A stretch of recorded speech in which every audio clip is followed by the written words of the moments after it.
Hello, everyone. Thank you for joining our series of live virtual tours. My name is Sterling, and I will be here to ensure you all have a smooth trip. Today, we have Kumiko, who is our Chief Experience Officer, taking you all on a tour through the highlights of Japan. We're going to get started here in just a moment. But first, I want to get the conversation started as we give people a few extra minutes to log in. So let us know in the chat who you are, where you're from, and maybe what's at the top of your bucket list for things to see or do in Japan. As you do that, make sure that you're posting to all panelists and attendees so that everyone can see your comments. So we will give everyone just a second here as they start to come in. Feel free to post in the chat. Got people from Toronto, Missouri, USA. Ooh, cherry blossoms. Lots of Canadians. Let's see. We've got a few people who have been to Japan before. What brings you guys here? Why Japan? Why are you guys excited? Let's hear it. Some people are planning to visit and already looking forward to planning to visit. That's great. Got a few people all over North America, from Australia. Oh, fantastic. Flower gardens. I'm mostly looking forward to the food. I can definitely relate to that. Amazing, amazing. Oh man, those comments are coming in. All right. Well, it looks like we are getting to be a full house here. So I think we're ready to get started. So once again, everyone, welcome. My name is Sterling, and I'll be your host for the evening. But you guys aren't really here to see me. You're here to see our amazing CEO, Kumiko.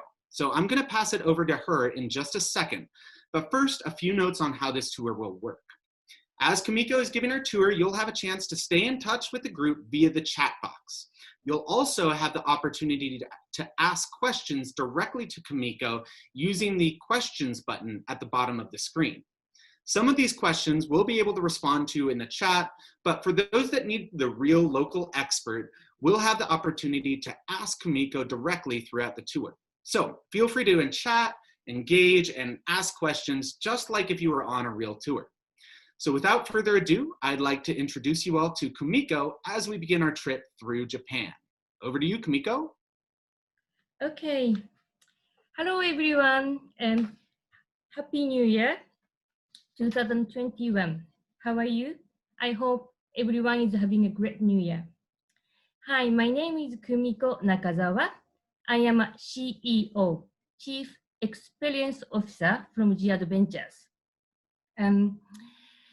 I've been leading a lot of tours in Japan. So today I'm so honored to have this great opportunity to have the opportunity to introduce to Japan.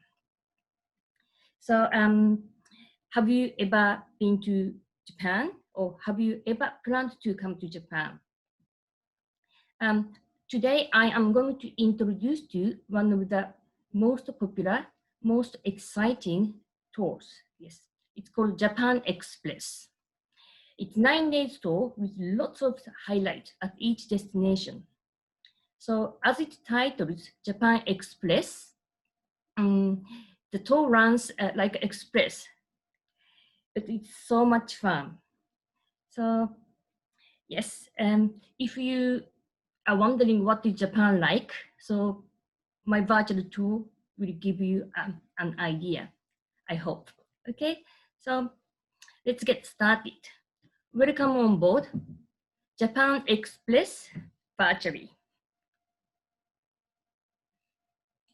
Okay. Oh, sorry.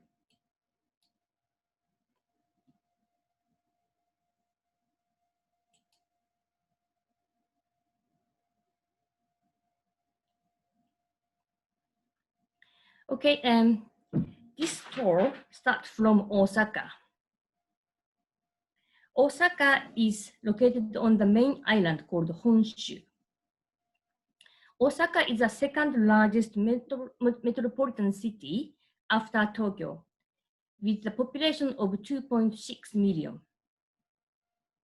Osaka was developed as a castle town around the 16th century. So it's been thriving as a center of commerce since then.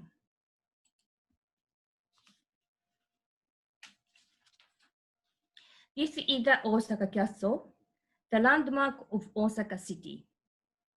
It was originally built in the 16th century by a warlord called Toyotomi Hideyoshi. In spring, you can view a beautiful cherry blossoms around the castle because over 400 cherry trees are planted in the spacious ground of the Osaka Castle. It's known as one of the best places to view that cherry blossom in early spring.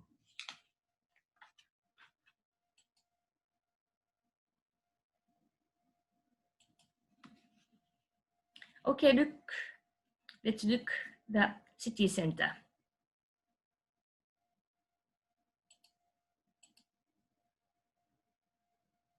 Okay. This is the city center area. So we only have one night in Osaka.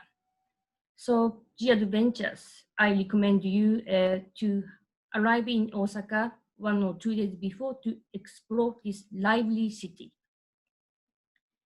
And the first day, after having the first meeting called welcome meeting or the welcome moment, yes, around 6 o'clock in early evening, we can go on this bustling downtown called Dotonbori together.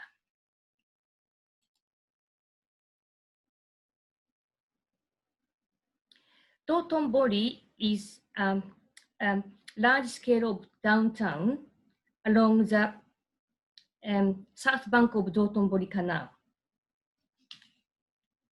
Osaka has been known as a gourmet town of gourmet. So the entire city is thronged with so many restaurants and unbelievable number of the food stands. Especially the Dotonbori here is known as a town of kui daore. Kui daore is an expression to describe Osaka's people, obsession with food.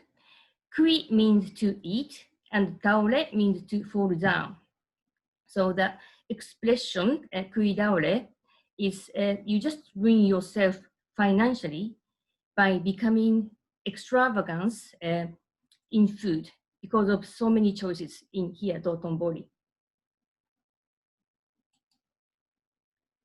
Osaka, Dotonbori is lit by hundreds of neon lights at night. They are very big and so bright. I'm sure you'll be awakened by those neon signs if you are a little bit drowsy, having a jet lag after a long flight to Japan. Osaka city is very, in a way, it's very funny. The town itself is like the theme park almost. It's so fun. I think it represents the animated Osaka's commerce culture. So you can do the food crawl in Dotonbori until you get kui daore, sushi, ramen, udon noodles, Kobe beef, okonomiyaki, everything is available here. So it's great fun to hang out, the city center, Dotonbori, with new faces. Then next day, we are heading to the next destination. That is Koyasan. Okay, so the second destination of this tour is Koyasan in Wakayama Prefecture. It's located on the south of Osaka, 70 kilometers south of Osaka. To go to Koyasan, we take 2 local trains and 1 cable car. Why do we need to use a cable car? is Koyasan is a mountaintop remote town resting over 800 meters sea above. It's a secluded town with more than 100 temples. So today, as we travel too deep into the mountain, the hustle and bustle of the city will disappear, and you'll feel the atmosphere is completely changed. Okay, so let's have a look.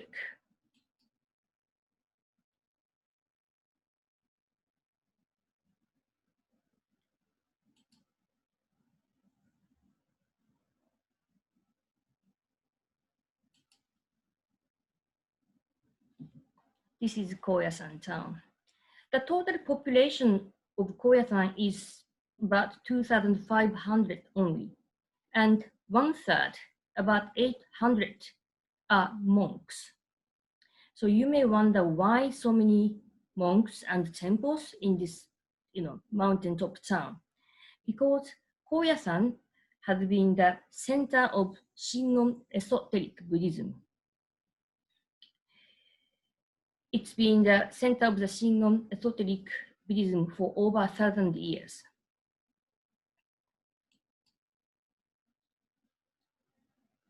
Buddhism was introduced to Japan in early 6th century from India by the way of China and Korea, and Buddhism is one of the prominent religions in Japan today. This is a monk called Kobo Daishi Kukai. He is one of the most revered person in the history of the, in Japanese religious history. He established the Buddhist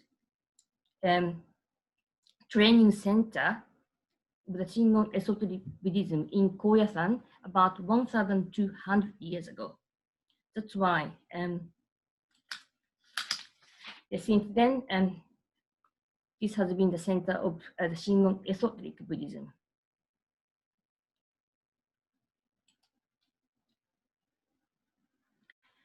And Koyasan is actually a small town. It's running only 6 kilometers from east to west and 3 kilometers from north to south. So it's really easy to get around. So today, I'd like to show you 3 significant places that we visit on this tour. But Koyasan is a small town, but since it's located over 800 meters sea above, it's very cold in winter. It has very cool climate throughout the year. Okay, so the first place I'd like to show you is this Kongobuji Temple. It's located in the middle of the town.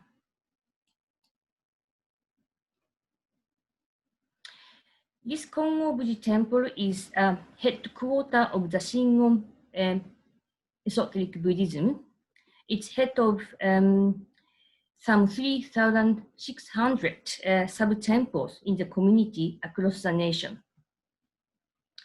This temple was originally built in the 16th century, but the main hall you can see at the rear of the gate was repeatedly burned down and rebuilt each time. But this gate, the beautiful gate, wooden gate, is the original one. It's been standing here about 420 years. It's been designated as UNESCO World Heritage. This is one of photo from my previous tours. And my group is trying to purify themselves at a water fountain called Chozuya. Because Chozuya can be found at any temples and shrines by the entrance. Because before entering the sacred ground of a Shinto shrine or the temple, we just wash inside of mouth and water. This ritual is set to be started about 2,500 years ago, but still followed by many people, many Japanese. So I taught them how to do it. They're trying. Okay, now we are ready to get inside. So this is the main hall of the Kongobuji Temple. The current building was reconstructed after fire in 1863. It has very dignified appearance, but inside of the temple, each room is so elegant because each room has traditional style, like sliding door that we call fusuma. They are adorned with beautiful, colorful paintings that were drawn by the Kano School of Painting. The Kano School of Painting is the most influential group of painters in the history of Japanese painting. So it's really worth, worth seeing. Okay, and this is another highlight of the Kongobuji Temple. This garden is called Banryute Garden. Banryute Garden is one of the biggest rock garden in Japan. Have you ever seen this kind of garden? And there's no flower, no water, no grass. It's used for the garden. This traditional style is called Kare Sansui, or the dry landscape garden. Yes. Look, these like beautiful gravel patterns depict the, well, like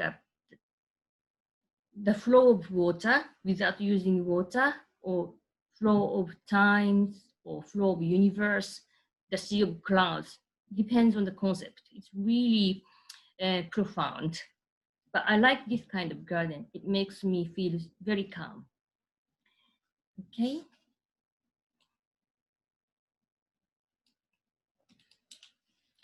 Okay, so after Kongobuji Temple, we are heading to the next site called Danjo Garan. Okay. Danjo Garan, it's only 5 minutes walk from the Kongobuji Temple. Let's have a look.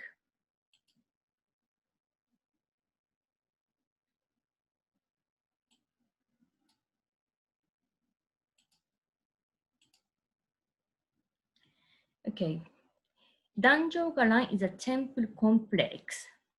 It's a holy sanctuary that Kobo Daishi first opened in Koyasan in 816. The word Garan is Sanskrit word. It's the ancient Indian language, and the Garan means it's a like secluded and small place for Buddhist monks to gather and practice. So there are 12 temples in this Danjo Garan complex.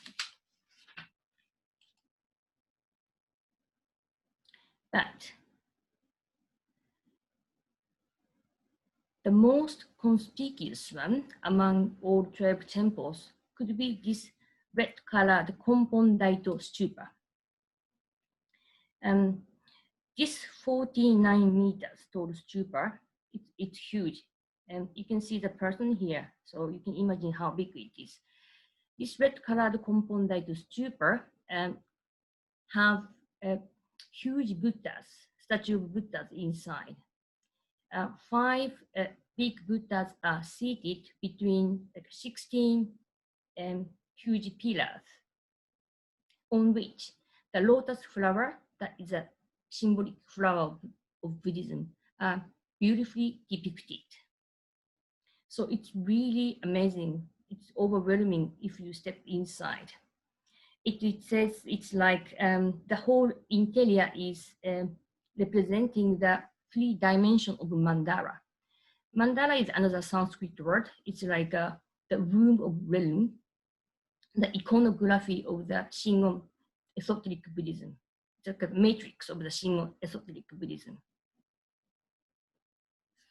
Oh, this is the like temple complex. It's quiet. Okay, so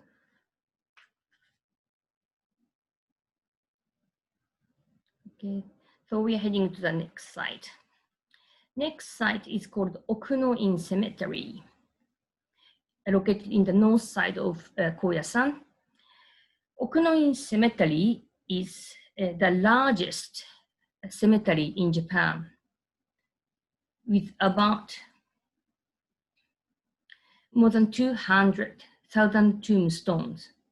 And the innermost of the vast ground of Okuno-in Cemetery is the mausoleum of Kobodaishi Kukai, the founder of this Koyasan. It's really bit spooky atmosphere. But so solemn. Okay. Okay, let's have a look.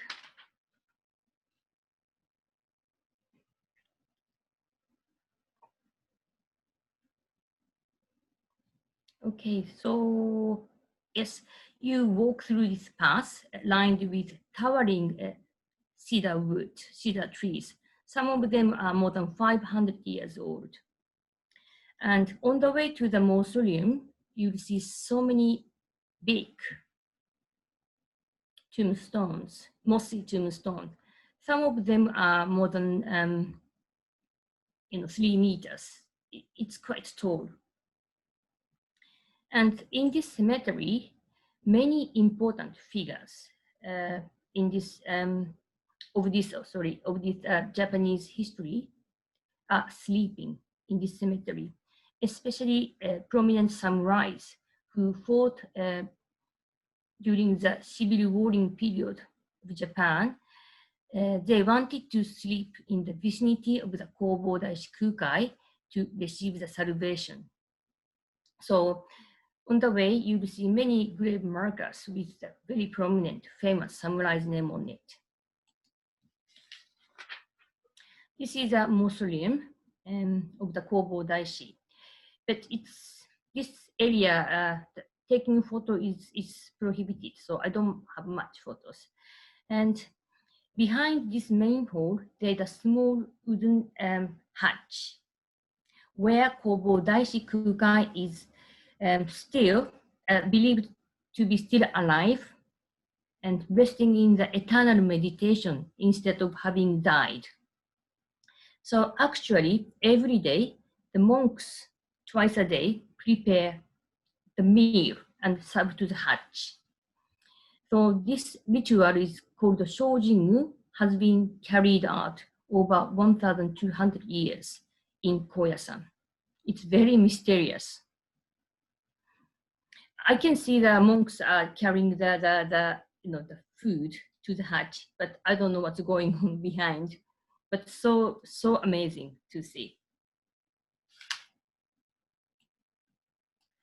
Okay.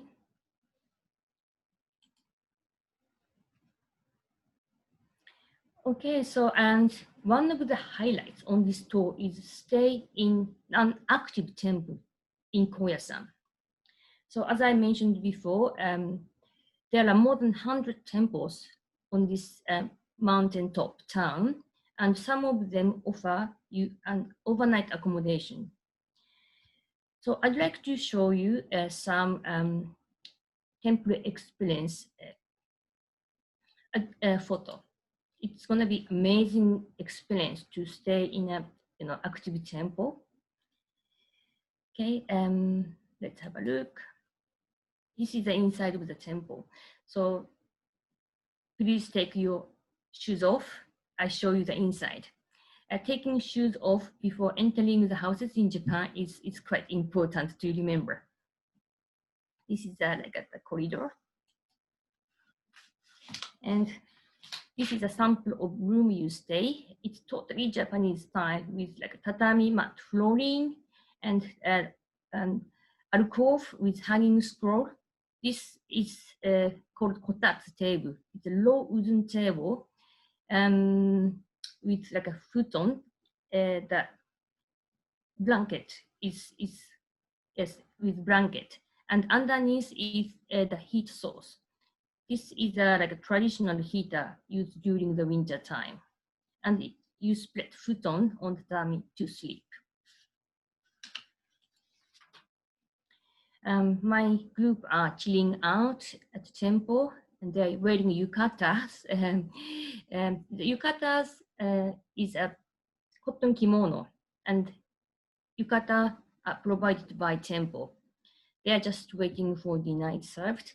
And if it's available, you can attend to a meditation class led by monk, or just you can just soak yourself in a Japanese style bath, etc. This is a dinner served at the temple. This is called Shojin Ryori. Shojin Ryori is a dining style of Buddhist monks in Japan. Shojin Ryori is a vegetarian cuisine, almost vegan. It's based on tofu and like veggies, rice, and miso soup. The ingredients very, very simple, because the core philosophy of Buddhist cuisine is to eat necessary to survive. And killing animal product is prohibited in Buddhism as well. This is a dinner scene. And next morning, we wake up early in the morning and to attend some Shingon esoteric rituals, like morning prayers. And the rituals are very like mysterious and really overwhelming, yes, led by monks. So then after breakfast, we start descending the mountain. So for the next destination, that's the Koyasan explains. Koyasan is very, very different from any other places in Japan. So solemn, mysterious. So it's really worth visiting. Any questions? Got a couple of questions coming in, actually.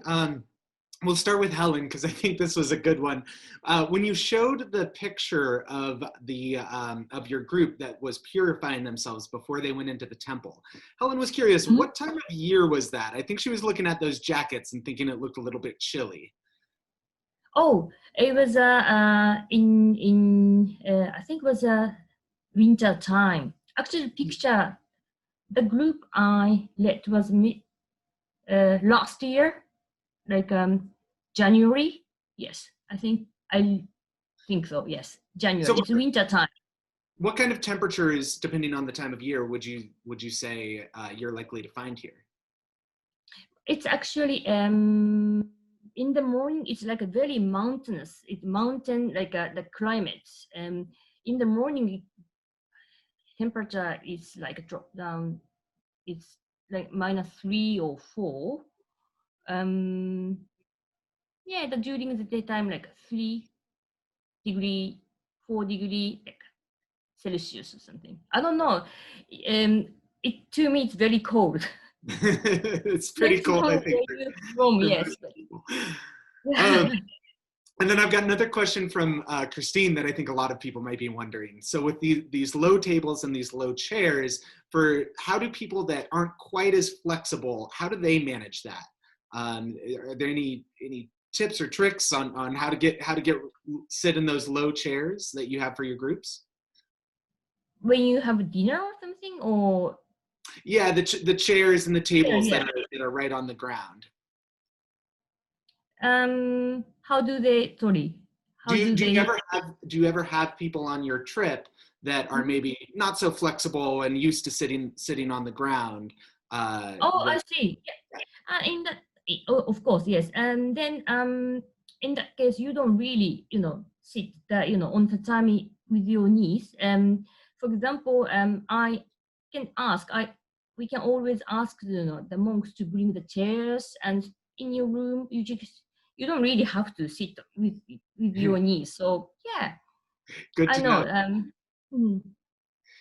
And one more question from Bonnie: is Japan suitable for families who have food allergies, for example, nut allergies?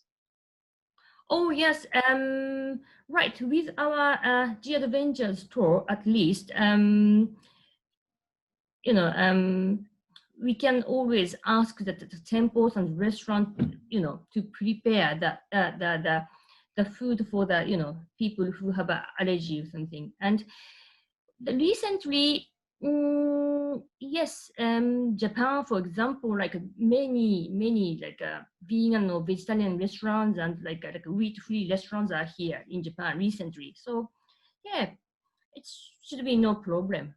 Fantastic. All right. Well, I say we get continuing on with the tour. Sure. Okay.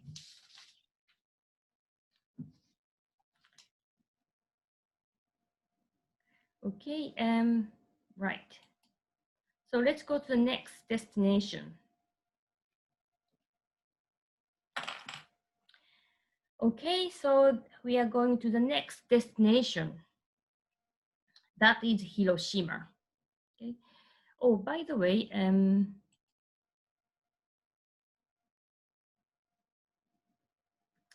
the means of transportation for this tour is mainly a Shinkansen, known as a bullet train. Yes. A bullet train is a super express train connecting the major cities all over Japan. And they run maximum speed at 200, more than 250 kilometers per hour. It's very fast. And one of the good things about Shinkansen, the bullet train, is eat bento box inside. Some, as we have like a bento culture in Japan, some, you know, the station sell incredibly wide variety of the bento box. You cannot choose, honestly, so many, you know, choices. But it's fun to grab bento box and eat inside. And the wagon service is available at inside of the cars. So you can get drinks, coffee, beer, whatever. So Shinkansen offer you a very comfortable journey. Okay, sorry, let's get back to Hiroshima. Okay, so Hiroshima is located on the southwest part of Honshu Island.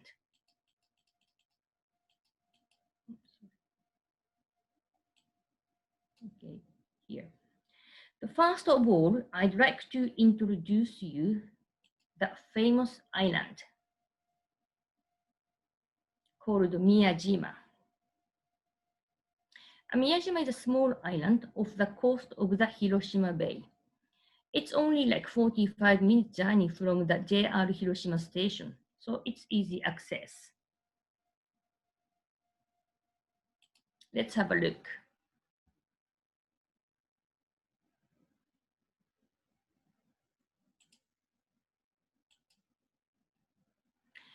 So what's famous in Miyajima is the Itsukushima Shrine and its gate built over the water. And this one. Yes, this is a famous O-torii gate built over the water. This type of the gate is called torii gate, simply torii gate. O means big in Japanese because this one is particularly big. It's about 70 meters tall. So if you travel to Japan, you'll see so many torii gate standing in front of the Shinto shrine everywhere across the nation. So let me explain you about torii gate a little bit because it's quite important to know the, you know, the function. Okay, the function of the torii gate is to make a boundary between our secular world and the sacred area of the gods in Shinto religion. Shinto is different from Buddhism. It's our indigenous, Japan's indigenous religion, the native religion, and it's just worship of nature. It's Shinto is like Japanese people believed there's a specific god or deity for each of natural phenomena since ancient time, such as like a tree, river, rock, or mountains, any other natural object, including harvest like rice grain. That is a Shinto. So the Miyajima here has been regarded as the place of God in Shinto religion since ancient time. So in terms of that, this O-torii gate could be said it's like the gate for the whole island, sacred island.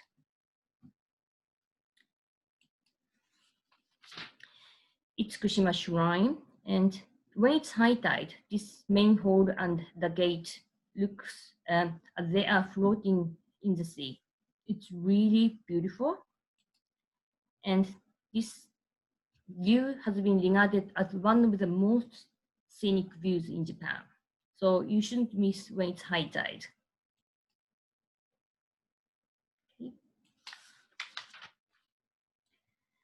Okay, let's have a look at the island. Let's go.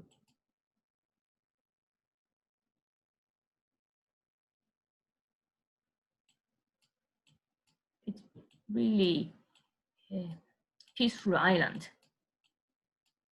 And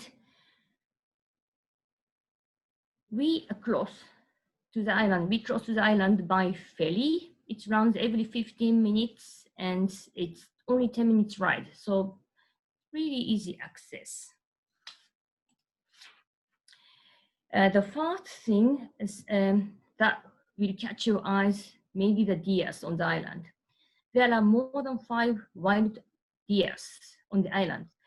They have been regarded as messengers of the Shinto gods.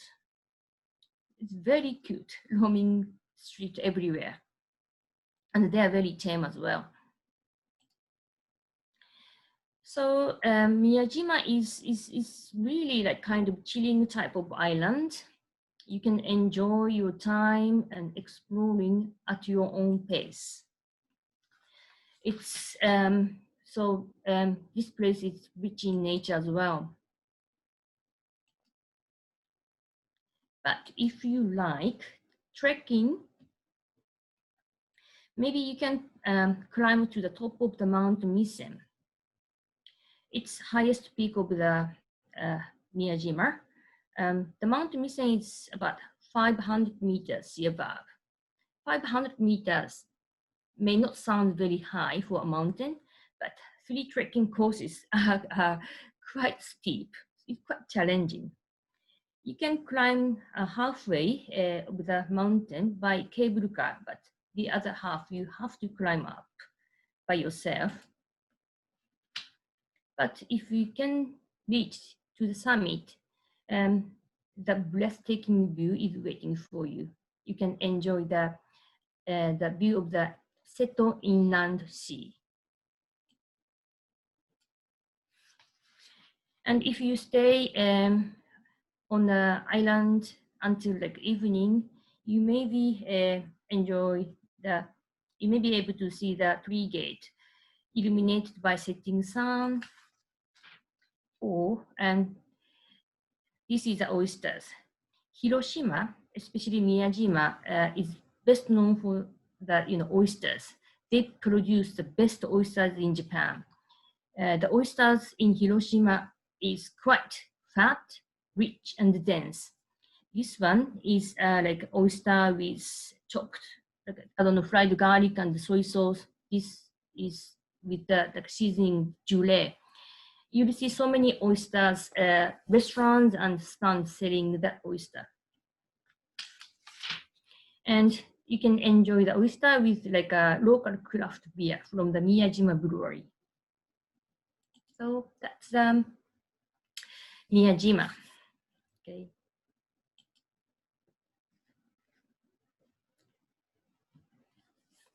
So I talk about food again.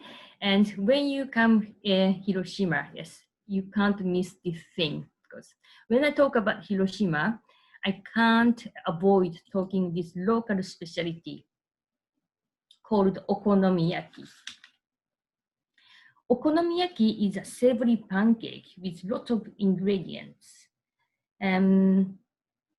Osaka is maybe best known for the okonomiyaki, but Hiroshima one has its own style with lot of like cabbage, bean sprout, and noodles, and sliced pork berry. And basically, you can top anything you like. It's cooked in front of you, and it's fun to watch the chefs are cooking. In Hiroshima, it is more than 2,000 okonomiyaki restaurants, so you shouldn't miss local specialty. And the Adventures guide know some of the best ones to take you. Okay, that is a Miyajima thing. Let's go to the city center.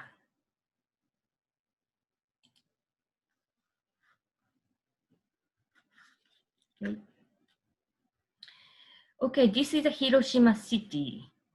Yes, the capital city in Hiroshima Prefecture. Hiroshima is probably best known for being devastated by the first atomic bomb in 1945. This is a Hiroshima city, today's Hiroshima. After the war, after the bombing, great efforts were taken into the Hiroshima.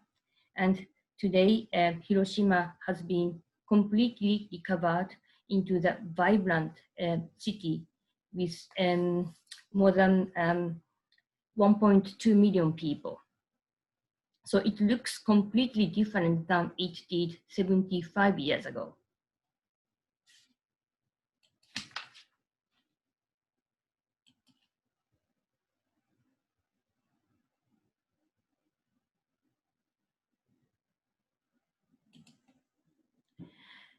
Yes, but most famous city site is arguably the Hiroshima Peace Memorial Park. This is the ruin called Atomic Bomb, known as A-bomb dome. This is the only structure left standing in the area where the first atomic bomb was dropped on the 6th of August in 1945, just 75 years ago.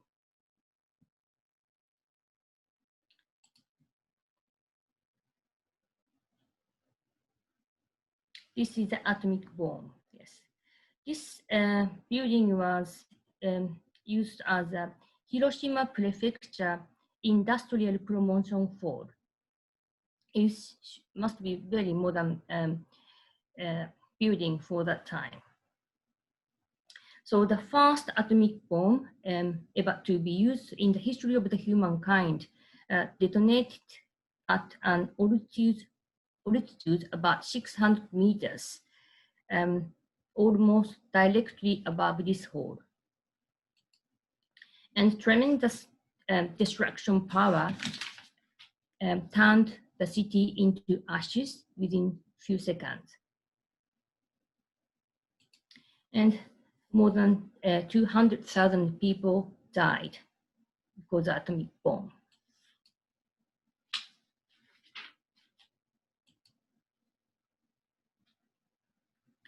So the atomic bomb stands the north edge of the Peace Memorial Park. And this is the main land of the Peace Memorial Park on the sandbank between two rivers. Okay, let's have a look. There are number of memorials and monuments.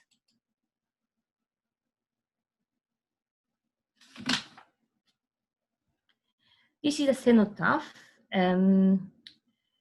which was built in 1952 with a wish to reconstruct Hiroshima. You see the stone chest in the middle that have the registry of the persons who died from the atomic bomb. Today, the number of the victims is still added, and it's nearly 300,000 names are written on this on that registry. In this cenotaph is located in the center of the park, and every year the peace memorial ceremony is held just in front of this cenotaph, and many people from home and abroad are attending the ceremony to commemorate the soul of the victims.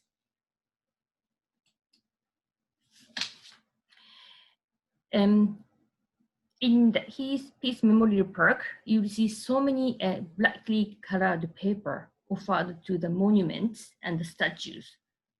They are origami paper cranes.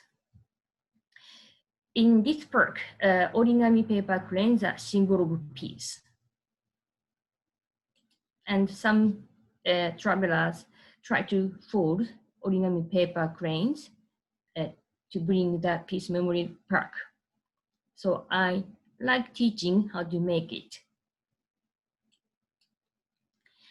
The connection between the paper cranes and the piece is traced back to the young girl called Sadako Suzuki, the story of the young girl of the Sadako Sasaki, sorry. She exposed to atomic bomb when she was 2 years old and developed leukemia.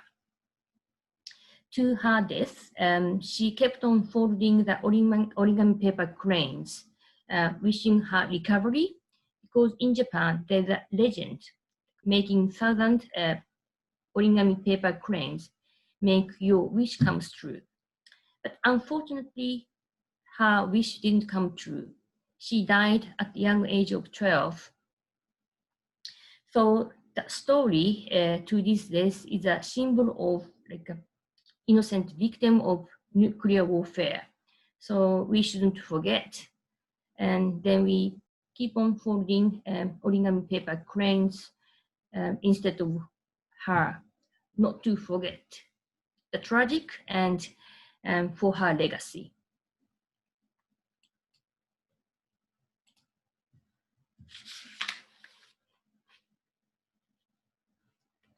This is a Peace Memorial Museum, first opened in 1995 to convey the fact of atomic bomb. This museum collects and displays the belongings left by victims, photos, and other materials.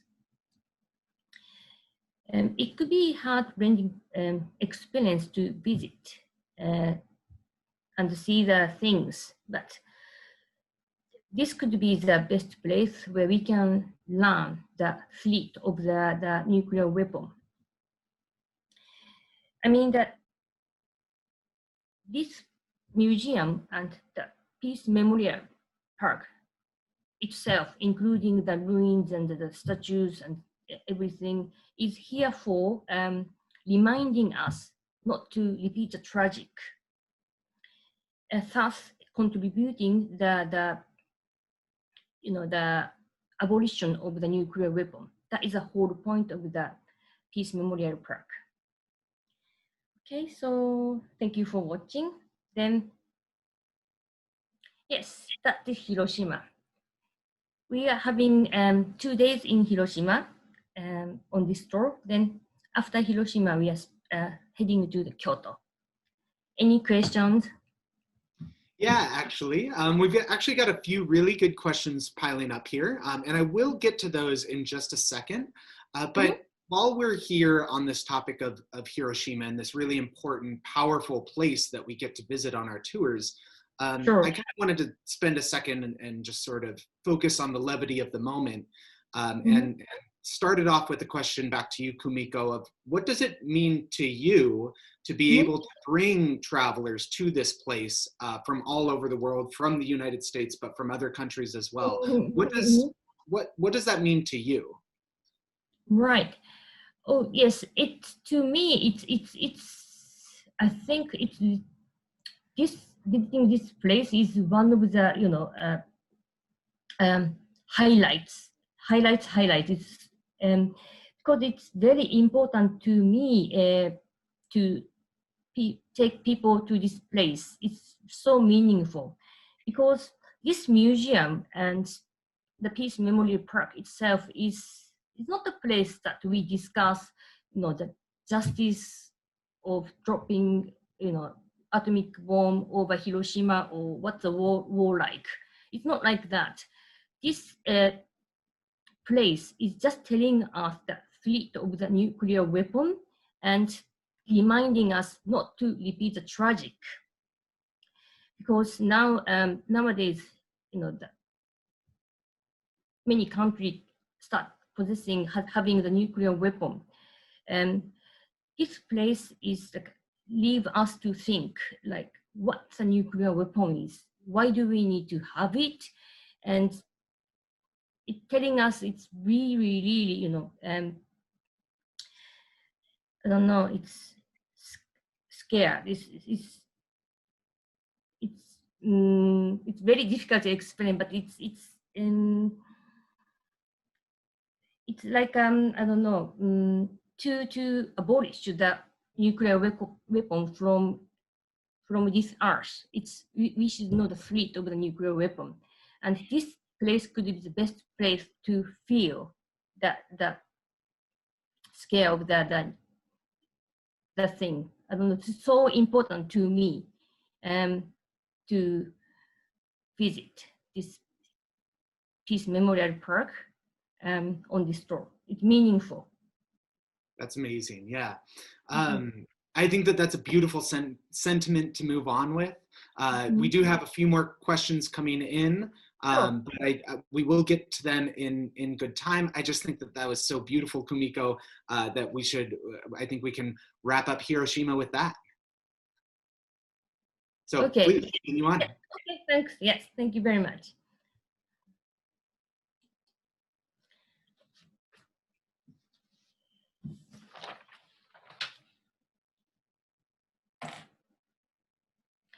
Okay, so let's go to the next destination. Next destination is Kyoto. Okay, Kyoto is located in the west central on the Honshu Island.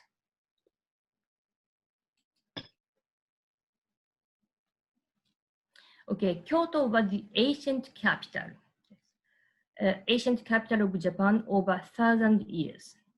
It was home to a Japanese emperor from the 8th century to the Meiji Restoration in 1868, when an emperor at the time decided to relocate his home to new capital Tokyo. And Kyoto escaped the fire from the war. That's why many historical sites are well preserved.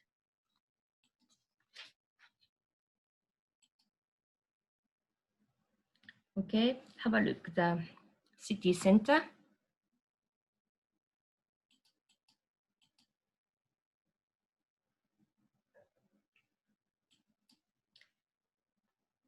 This is a city center of Kyoto.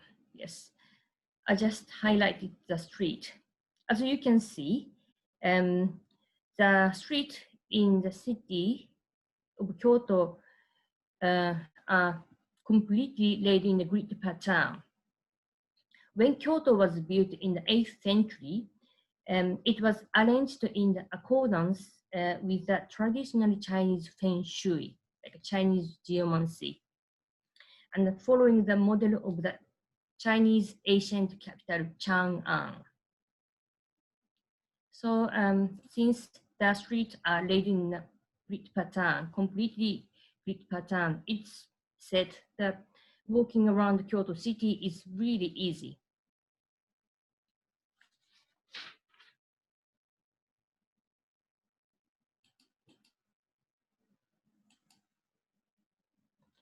Today's Kyoto, yes, is a big modern city. It has grown as a modern city and with population of 1.4 million. And Kyoto is known as an academic town. It's home to many universities as well. So Kyoto today is very modern city, but numerous historic temples, shrines, and old style wooden houses, sublime Zen gardens, geisha maikos are hidden between this modern construction. Kyoto has 17 UNESCO World Heritages. So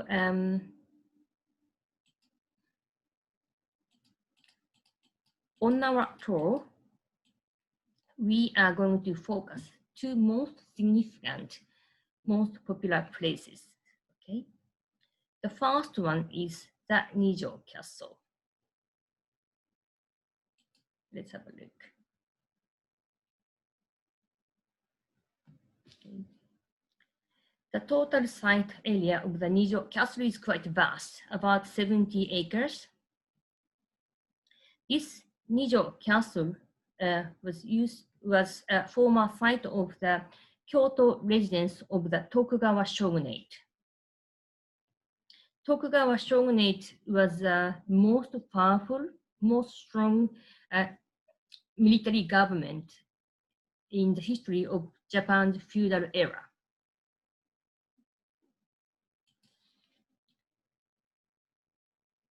Okay, let's have a look. Okay, this is the entrance. And please look at this lavishly decorated gate. That is called Karamon Gate. This is the main entrance of the castle. If you get closer, you see many elaborate sculptures. They are showing the power and authority of the Tokugawa shogunate. This gate was set, it was intentionally designed to make feel visitor like back off, to make visitors feel intimidated.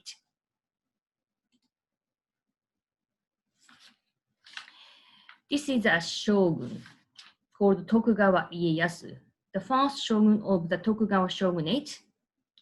Tokugawa shogunate lasted 15 generations. Shogun is like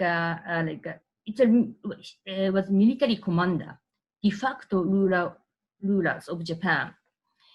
During the feudal era, shogun samurai gained more power than court officials, and the emperor became just figurehead.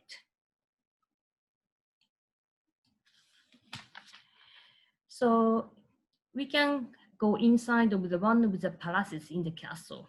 This palace is called Ninomaru Palace. And Ninomaru Palace is said to be the best place where we can see the samurai style architecture. About 30 rooms are open to the public, and each room are adorned with so strong and powerful paintings. It's beautiful. Again, drawn by the Kano School of Paintings. This castle was built in 1604, about 400 years ago, but it's been preserved as just it was. So it's amazing. Okay.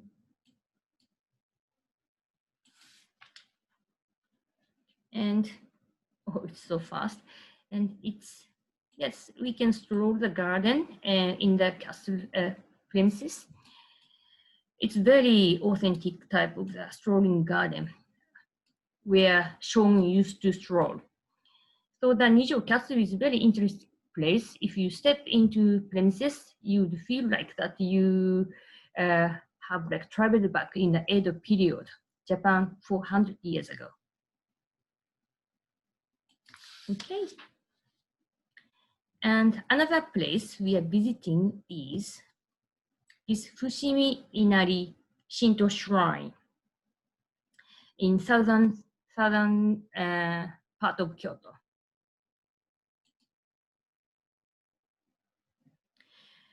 Fushimi Inari Shinto Shrine is known for its thousands of million gate. I already talked about this tree gate in Miyajima, but in this place, Fushimi Inari Shinto Shrine, there are about 10,000 of tree gate for one Shinto shrine. They straddle a network of trails in mountain called Mount Fushimi, Mount Inari, just behind the Fushimi Shinto Inari Shrine. Let's have a look.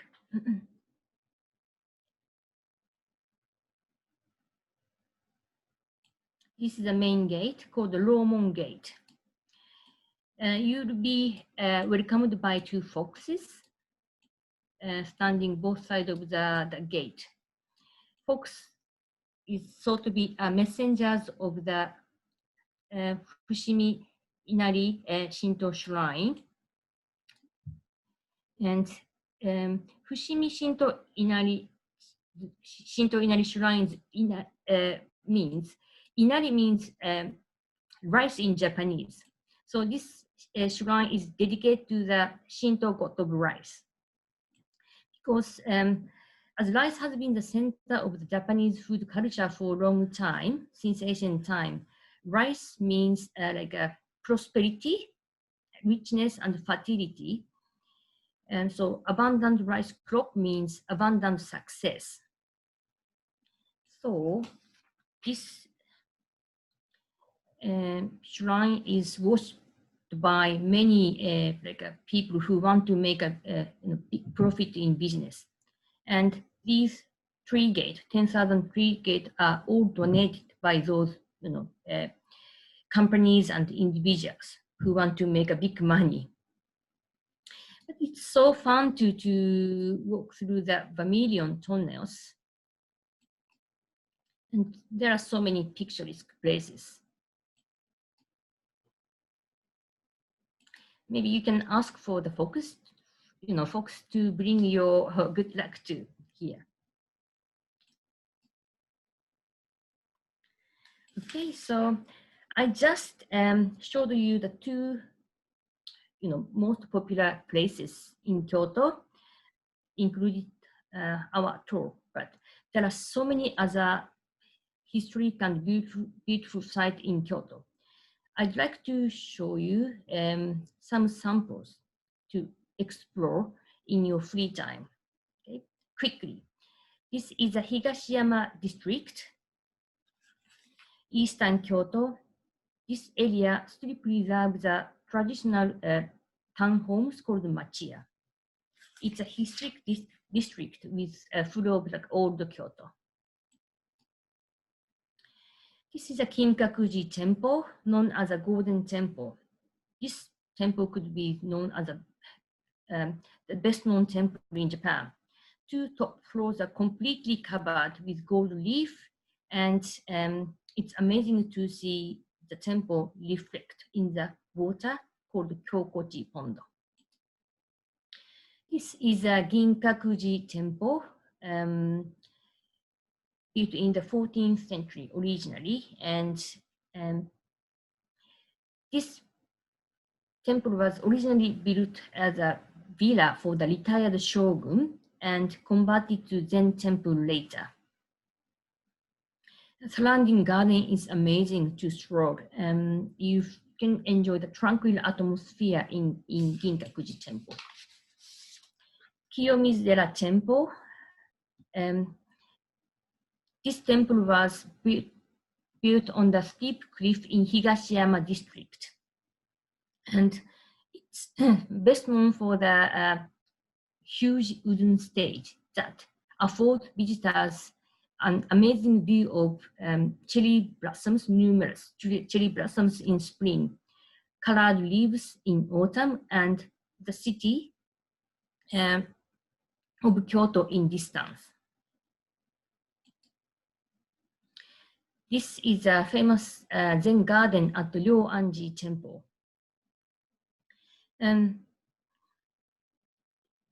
this garden, there's a mystery about this garden.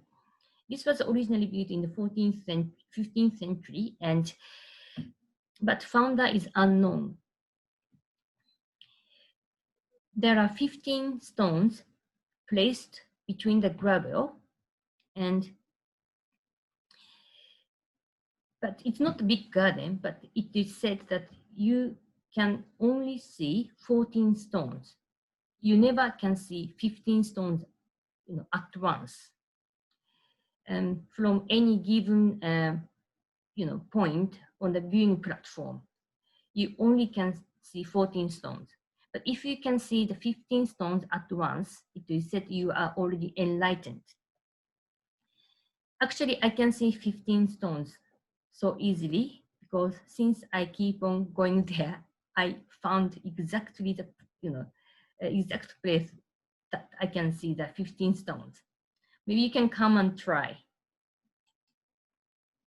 This is a Gion district where geisha Maiko entertain their guests at the traditional banquet called Ozashiki. I always take my group out to the Gion at night to sneakily spot them. And at night, Gion, the small traditional restaurant like this and street are lit by lantern. It's so beautiful. It has very bewitched atmosphere. This is Arashiyama district, the famous bamboo forest. Tetsugaku no Michi is called Philosophy Walk, and so on.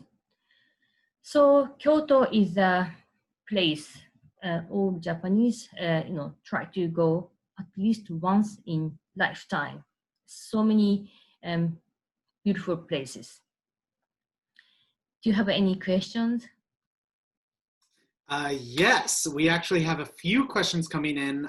We may not, just a fair warning to everyone, we may not be able to get to all questions, but we will keep them on track. The first question I have is actually Carolina, and she was asking about the Olympics that are now scheduled to happen in July of 2021, but may actually be pushed back further if they haven't already been. What is the Japanese people's general opinion about hosting these Olympics in such a unsettled time? Do you think that they're going to go forward, and are people generally in favor of having them at this time, this July? July. I mean, in this year, 2021, if the Olympic is held, Japan is going to be so busy in this. But I don't know. Under this situation, to be honest, I don't know what's going on this year. The May is great time to visit in Japan. So the weather is so moderate. But one thing to tell is we have like a long holiday in Japan. It's called Golden Week in May, beginning of May. That time, it's the places get so busy. So kind of wait to see how things go over the next couple of months, I'm sure. And go from there. Right, yes. I've got another question that I'm sure a few people are curious about. This comes from an anonymous attendee, but they ask, they know that a lot of Japanese culture and people in Japan are sensitive to having tattoos on display. If tattoos are small and covered up, is it okay for people to visit some of these sites like the temples or traditional places that we stay? That's no problem at all. Yes, tattoo is actually that's good question. Thank you for the question. But actually, it's nowadays it's young people in Japan have tattoos, and it's not very sensitive anymore. But like some hot spring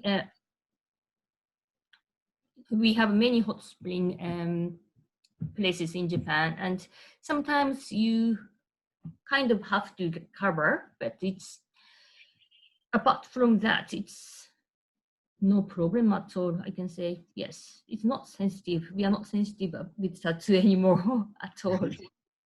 All right. Good to know. I'm sure for many people. Okay, why don't we continue on? Thank you, Kumiko. Sure. Okay, thanks. Right. Okay.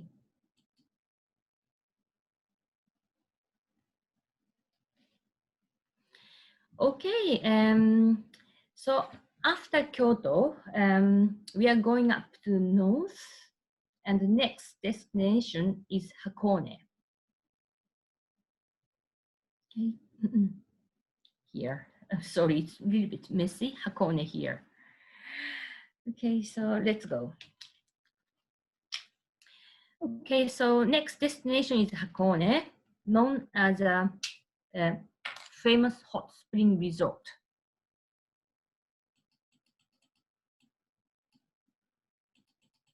Okay, here. So before going to Hakone, I'd like to explain you just a little bit about Japan's geography.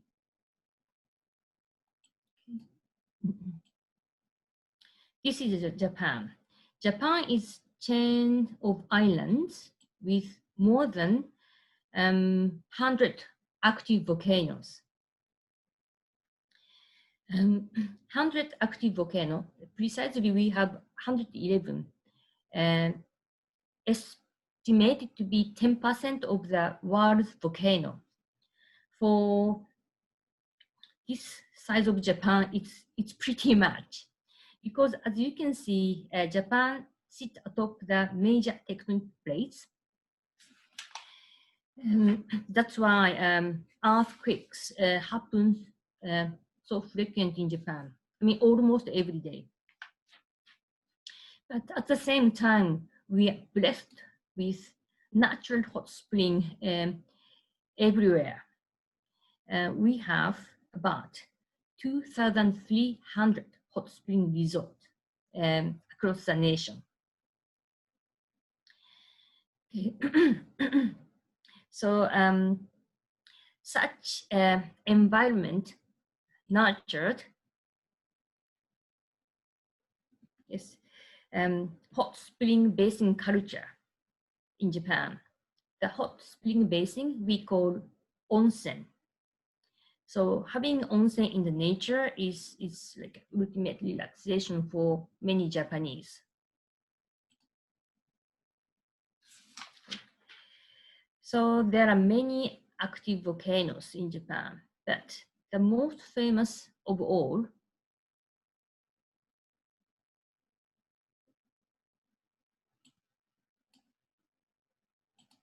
should be this Mount Fuji, the highest mountain in Japan with a height of 3,776. Mount Fuji is still active. The most recent eruption was in 1707, 320 years ago, though. It's still active. So Mount Fuji is the symbol of Japan. Yes. It has conical, perfect conical shape. As she has a beautiful shape, she's known as a shy mountain. She doesn't want to show herself all the time. She likes covering herself with dense cloud and its fogs. Like this. This is the picture I took from the bullet train, actually on this tour to Hakone from Kyoto. Okay, so today,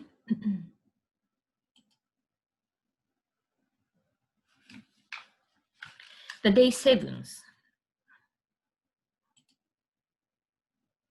Okay, we are we get off the train at Hakone Yumoto from Kyoto, leave our luggage and exploring the lake around the area around the Lake Ashi. Okay. Lake Ashi is a crater lake formed about 3,000 years ago by the volcanic eruption. And it's located in the Hakone mountain range. Hakone is very mountainous, but means of transportation, various transportations are available to explore the nature around here. Let's have a look. Oops.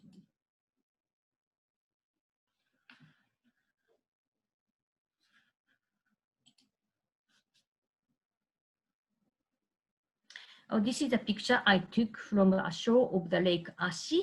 Yes, that day I could see the mountain very clearly. Lake Ashi and Mount Fuji in the background is a symbol of Hakone. And you can see the tree gate here again, because Mount Fuji is another object to worship in Shinto. So after arriving lake, the first activity is this pirate's boat, cruising the Lake Ashi. And from one shore to the other end, it takes about 30 minutes. But while cruising, we can enjoy the pristine nature around the Hakone mountain volcanoes. And we switch to the cable car to climb to the valley called the Owakudani Valley. And when the, when weather permits, we can see the Mount Fuji from that cable car too. This is the Owakudani Valley. So far whence we stop over, where we can see the wild volcanic activity of Hakone. What I'm holding is black egg. It's a famous product in Owakudani Valley.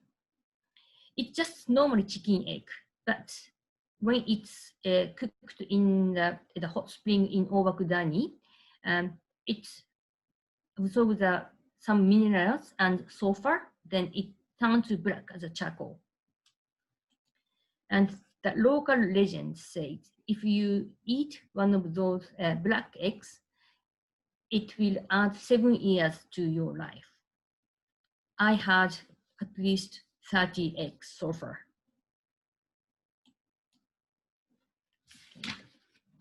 That's the activity around the Lake Ashi. Then tonight we are staying in a ryokan.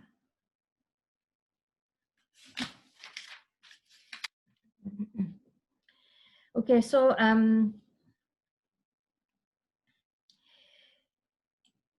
this is Hakone. Lots of like ryokans.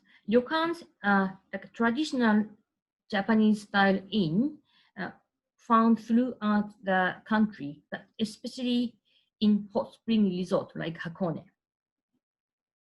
So staying in ryokan is going to be a great opportunity that you can experience the traditional Japanese lifestyle and hot spring bath Japanese style and local cuisine called kaiseki. Okay. This is a dinner scene. My group are enjoying. My group is enjoying the kaiseki cuisine.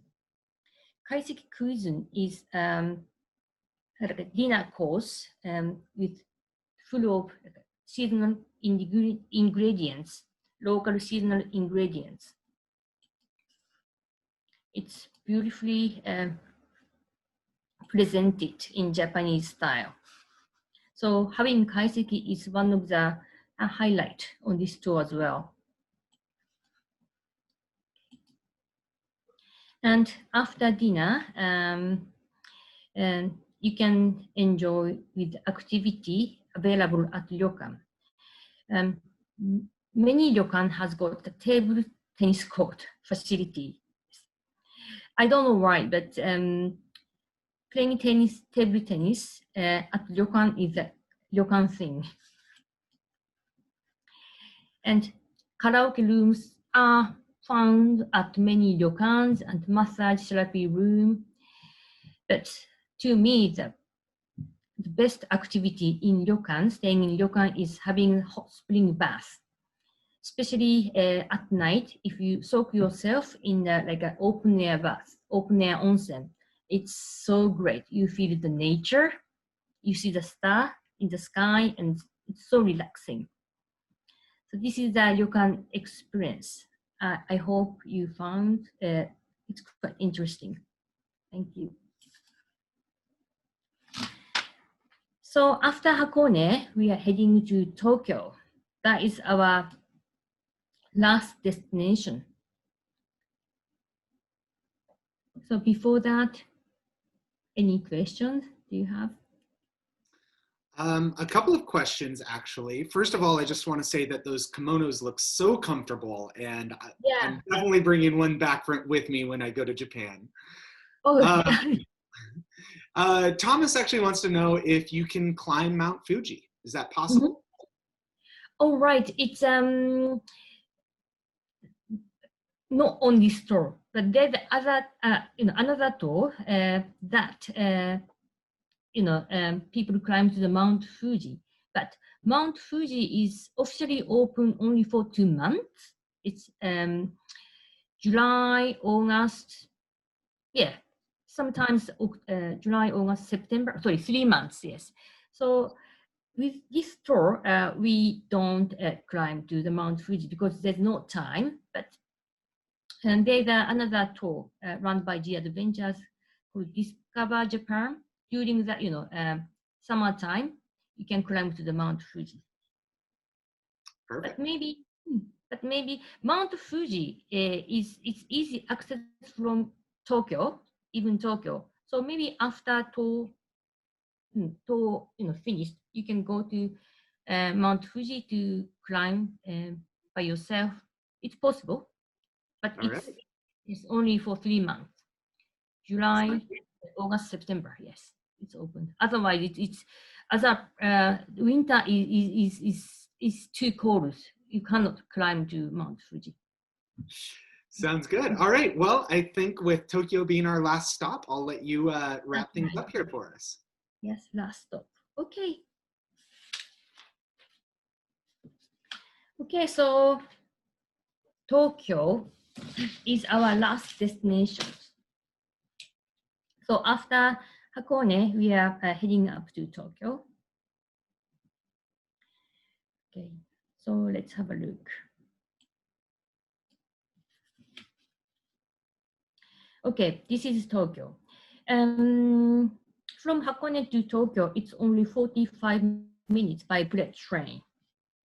So Tokyo is, we only have like 1 day in Tokyo. So same for Osaka. The Adventures recommend you to have some extra days in Tokyo if you want to explore one of the most exciting cities in the world. Okay, let's have a look.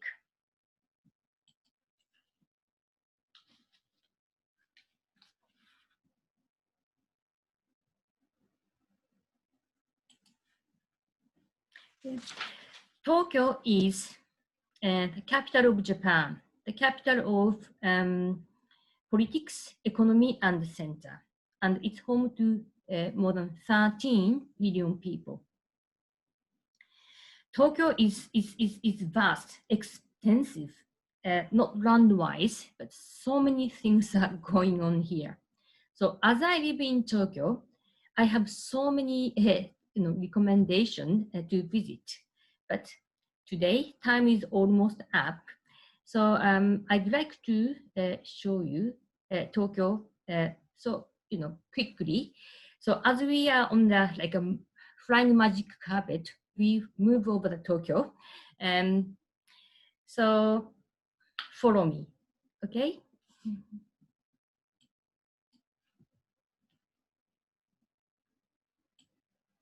Okay, this is the Imperial Palace, the residence of Emperor of Japan.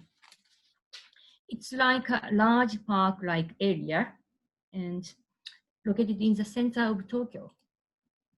and some parts are open to the public. So you can easy access. Imperial Palace is one of the most popular place to visit when visiting Tokyo.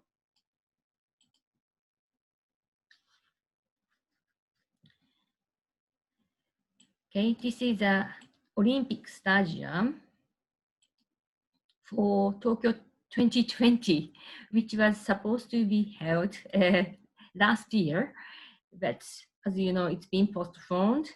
So I hope this year Tokyo Olympics is going to take place, because this stadium is waiting for to be used. It's actually a beautiful stadium. It's very like wooden. Lots of wood is used for the entire roof and facades. It's very unique style. Designed by the world-renowned architect called Kumiko. Okay, this is Harajuku. The area is known as a teeny bopper town, or the Mecca of kawaii culture. Have you ever heard the term kawaii? Kawaii means cute, adorable, or lovable. So this entire area, Harajuku, is thronged with so many kawaii things. Kawaii clothes, kawaii food, kawaii everything. This area is almost like an installation art to me. It's amazing, it's funny. And it's home to many unique themed cafe. Like my group is enjoying kawaii culture, soaking themselves in the kawaii things in there. Okay, next place is Akihabara. Yes, Akihabara is known as a rows and rows of like electronics shops and selling so many anime goods. There are so many anime shops. If you like it, you can find figure or everything in here. It's a center of the Tokyo's subculture.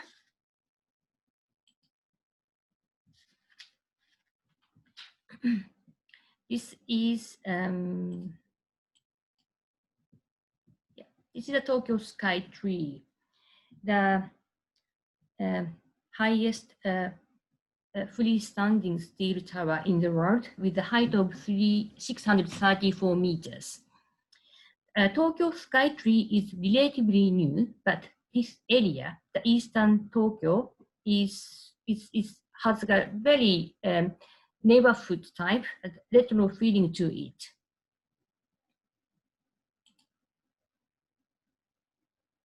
Sometimes you can see Mount Fuji from the observatory of the Tokyo Sky Tree when it's clear.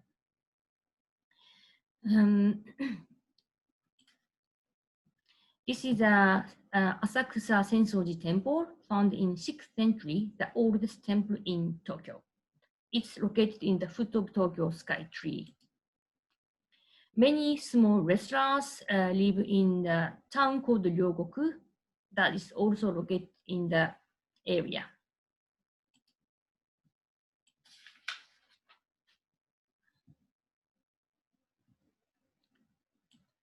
This is a waterfront of Tokyo Bay, the place called Odaiba. Odaiba is a very futuristic place, and this bridge called Rainbow Bridge is lit by 7 decent, rainbow color at night. It's really beautiful, and you see the Tokyo Tower.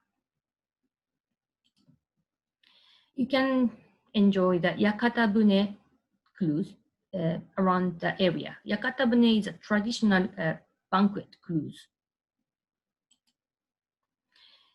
This is a Team Lab digital art museum, must be listed, one of the must things in Tokyo recently.